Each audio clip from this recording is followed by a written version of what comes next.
పని మీద పోయి నీళ్ళు.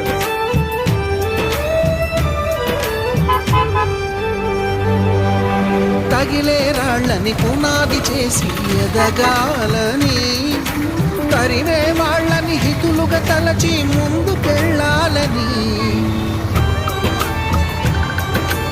నిమ్మకాయలు పెట్టి టైల్ కింద నిమ్మకాయలు పెట్టి కన్నుల నీటిని కలల సాగుకై వాడుకోవాలని, కాల్చే నిప్పుని ప్రమిదగా మలచి కాంతి పంచాలని. గుండెతో ధైర్యం చెప్పే, చూపుతో మార్గం చెప్పెను, అడుగుతో గమ్యం చెప్పెను. నేనున్నానని, నేనున్నానని, నీకేం కాదని, నిన్నటి రాతని మార్చేస్తానని.